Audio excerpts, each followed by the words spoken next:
Mi ges i'n syfdanu wrth fynd i'r Llyfrgell Genedlaethol rhyw 2 blynedd yn ôl a gweld Ddeiseb Heddwch fodd mwy na 60% o ferched Cymru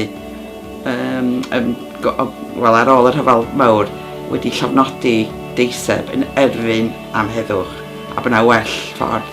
o sortio anghydfod na mynd i'r rhyfel. O'n i wedi'n syfdanu oherwydd yng nghefndir bod fi ddim yn gwybod amdano fo a penderfynu yn y man a'r lle bod fi'n mynd i ffeindio allan mwy amdano fo a bod fi'n mynd i ledaenu'r gair.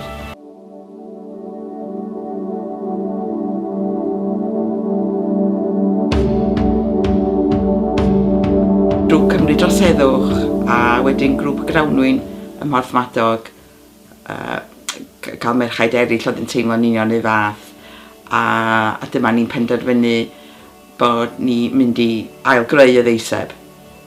a sicrhau na bod y llais sy'n erbyn am heddwch byth yn cael ei dawelu a bod ni'n cario ymlaen i sicrhau bod yn plant ni a'i plant nhw yn cael byd o heddwch. Yn 1923 gath y Ddeiseb yma i gyrru i America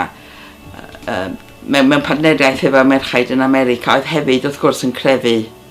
am heddwch a dwi'n meddwl bod merchaid bob gwlad a dwi'n meddwl bod o'n esiampl o Gymru'n genedl fechan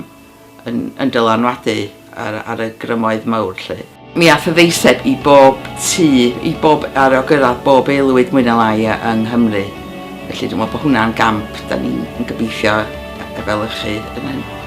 ein dyddiau ni. A'r syniad ydy o fewn y 7 mlynedd fydd o'n ganrif union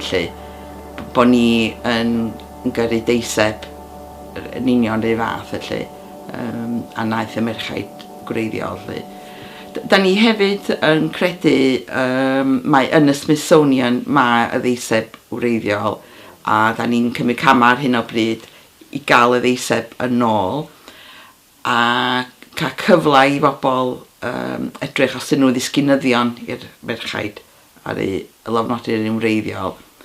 a gan bod na 60% o ferched Cymru wedi llofnodi, mae siawns yn weddol uchel bod ni gyd yn ddisgynyddion i rywun ar ei lofnodi'r un wreiddiol. Ar yr 8 o Fawrth, wrth gwrs, mae hi'n ddiwrnod rhyngwladol y merched, felly cyfle gwych i lawnsio y Ddeiseb Heddwch. A mi fydd y gweithgaredda'n cychwyn ar noson y 7 gyda cyflwyniad am